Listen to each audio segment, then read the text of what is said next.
Temporal Cross Currents, page 59. Obviously, the ecosystem of the Earth was given through the grace of God to people of the Earth without their contributing a bloody thing to its creation.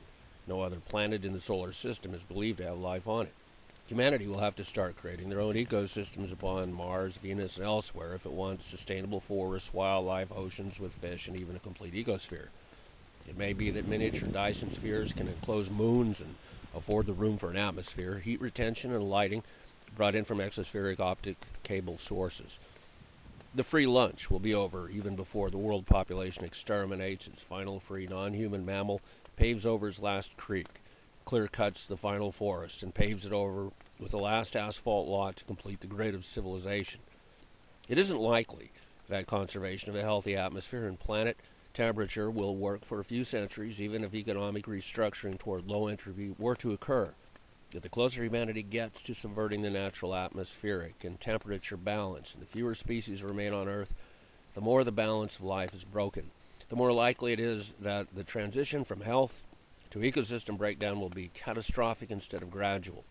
Some have speculated that within 100 years, a global disaster that may cut down the world population by 99% and has at least a 50% probability of occurring because of the proliferation of technology and the mass volatility of the world's oceans into an instantaneous reactionary political mob of lemmings may develop. The gleaming yellow Humblebee stopped at a traffic signal on Hollywood Boulevard, the fantastic array of streetwalkers strutting and hanging as if disembarked from extraterrestrial vestals, to be odd human decorations on the sweetly frosting cake of Nogauza's jihad against putrid, spoiled infidels. Destruction of the civilization would begin again and recur forever. The driver pulled the high rider's rumble-yup lever again, and the Humblebee leapt above the boulevard. Hugh first plucked the tail feathers of the plume of Zapata, setting off a thermonuclear chain reaction, beginning with a simultaneous explosion of blasting caps in the outer shell of military plastic explosive, exploding a plunger, in turn imploding the plutonium, creating 0.007% efficient hydrogen fusion, sending primary and secondary shock waves in a coinciding series of ninth magnitude earthquakes, rocking the valley, erasing the dream that was. Wipeout. Natural selection is a phenomenon that took billions of years to achieve equilibrium with existing biota.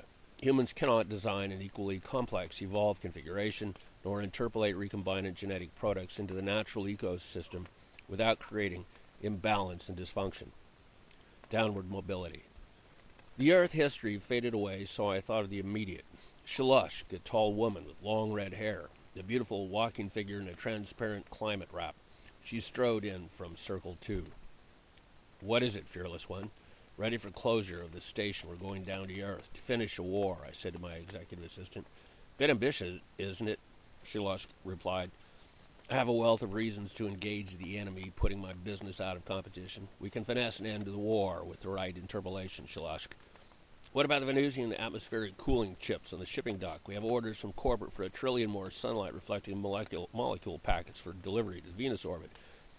"That will need to wait till we return, Shell. I have an idea to restructure the molecular chemistry so it will be of more use as the Venus atmosphere cools and settles down."